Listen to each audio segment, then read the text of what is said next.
আমরা নেক্সট একটা ফিল্মের প্ল্যানিং করছি, সেটাও জানাবো। আফটার দরদ আমরা বাকি ডিসিশনগুলো জানাবো। আজকে এই ভিডিওতে কথা বলবো সুপারস্টার শাকিব খানের আপকামিং ফিল্ম শের নিয়ে। ইতিমধ্যে বিভিন্ন জায়গা থেকে বিভিন্ন রকম গুঞ্জন লটাচ্ছে যে আসলে কি শের সিনেমাটা অনন্য মামুন ঘোষণা দিতে যাচ্ছে এই সপ্তাহের মধ্যে। ওয়েল, এটা 100% শিওর যে শাকিব খানের শের সিনেমাটা হচ্ছে, অর্থাৎ অনন্য মামুন আজ থেকে প্রায় 4 থেকে 5 মাস আগে উনি ঘোষণা দিয়েছিলেন যে বাংলাদেশে এইরকম একটা অ্যাকশন ধাঁচের সিনেমা উনি মেক করতে চান, যেটা কখনো বাংলাদেশের মানুষ চিন্তাও করেনি। বাজেট প্রায় 100 কোটি টাকার মতো ধরা হয়েছে এই সিনেমাতে, এবং শুধু বাংলাদেশের প্রযোজনা সংস্থাই এই সংস্থার সাথে সংযুক্ত নয়। আপনারা জেনে থাকবেন ইন্ডিয়ার যে মুম্বাইয়ের কো প্রোডাকশন রয়েছে সেইখান থেকেও শাকিব খানের সাথে এই সিনেমার সংযুক্ত হবে বলে অনন্য মামুন এমনটাই বলেছেন।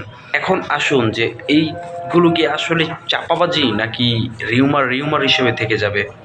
গত দুদিন আগে অনন্য মামুন একটি সাক্ষাৎকারে বলেছেন যে এই সপ্তাহের মধ্যে এমন একটা খবর আসতে চলেছে অফিসিয়ালি, যেটা শাকিব খান ঢাকায় পৌঁছানোর পর খবর দেবে বলে উনি জানিয়েছেন। এটা খবর পাওয়ার পর সবাই চমকে যাবে।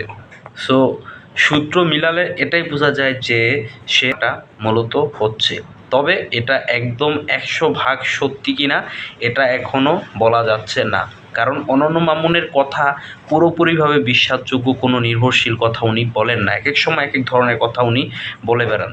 তবে হ্যাঁ, অনন্য মামুন চাপাবাজি করুক আর যেটাই করুক, অবশেষে যে তিনি একটা ব্লাস্ট করতে পারেন এটার প্রমাণ উনি বিভিন্ন সময় ওনার কার্যক্রমে দিয়েছেন। যেমন ধরেন, বাংলাদেশে ইন্ডিয়ান ফিল্ম রিলিজ হওয়া চলবে না, অর্থাৎ বলিউডের কোনো ফিল্ম এখানে হলে মুক্তি দেওয়া যাবে না, এটা নিয়ে বিভিন্ন রকম শিল্পীরা বিভিন্ন রকম তর্ক বিতর্ক করে অবশেষে অনন্য মামুন এটার পক্ষে একা থেকে কিন্তু বাংলাদেশের সিনেমা হলে শাহরুখ খানের পাঠান জওয়ানের মতো সিনেমা চালিয়েছিলেন। তার মানে বোঝা যাচ্ছে যে তার চাপাবাজি যেটাই হোক না কেন, অবশেষে তিনি যে একটা ব্লাস্ট করতে পারেন এটা অবশ্যই মানা যায়।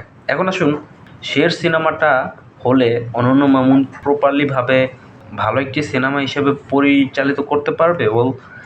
অনন্য Mamun is not like a good creator.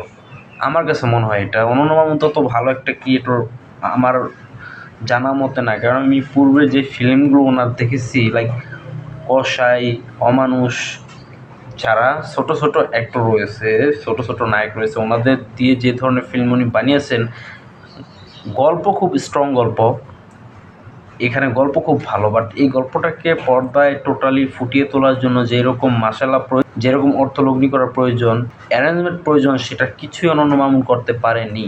Well, এখন বলবো যে অন্যান্য নায়কের ক্ষেত্রে যেমনটা হয়েছে শাকিব খানের ক্ষেত্রে সেই বিষয়টা ভিন্ন তো হতে পারে। আর একটা অনন্য উদাহরণ হচ্ছে দরদ সিনেমা, কারণ এই সিনেমাতে অ্যারেঞ্জমেন্ট, লোকেশন, সমস্ত বিষয় কিন্তু প্রপারলি হইতেছিল, এবং গল্প যেটা ছিল স্ট্রং গল্প, সেই গল্পের পুরো ব্যাপারটা উনি ওনার নির্মাণের মাধ্যমে মানুষকে বোঝাতে পেরেছেন এবং বোঝাতে সক্ষম হয়েছেন। তার মানে বোঝা যাচ্ছে বাজেট যদি লগ্নি করা হয় তাহলে অবশ্যই ভালো কোনো সিনেমা উনি ক্রিয়েট করতে পারবে। এই সিনেমাটা কি প্যান ইন্ডিয়ায় মুক্তি করা হবে? এটা অবশ্যই একটি প্যান ইন্ডিয়ান ফিল্ম হতে যাচ্ছে। এছাড়া এই সিনেমায় যেহেতু 100 কোটি টাকার মতো বাজেট ধরা হয়েছে, বাংলা সিনেমাতে এর আগে এরকম কোনো অ্যাকশন কেউ দেখে নাই, এটাই মেনে নেন। এক সপ্তাহের মধ্যে ঘোষণা আসছে। এখন এই যে এতক্ষণ যে কথাগুলো বলে আসলাম, এটা কি 100% সত্যি হবে কি না? এটা অনন্য মামুন বলেছে, ওনার কথার পরিপ্রেক্ষিতে আমি বলছি, কারণ অফিসিয়াল নিউজ ছাড়া একটা নিউজ আমি কভার করতে চাই না। জাস্ট অনন্য মামুন বলেছে এই পরিপ্রেক্ষিতে ভিডিওটা করা। তাছাড়া বিভিন্ন রকম গ্রুপে বিভিন্ন মানুষ পোস্ট করছেন, সেই পরিপ্রেক্ষিতে আমার মূলত এই ভিডিওটা করা। আসলে কি শেষ সিনেমাটা হচ্ছে কি হচ্ছে, আপনার মূল্যবান মতামত কমেন্ট বক্সে অবশ্যই জানাবেন।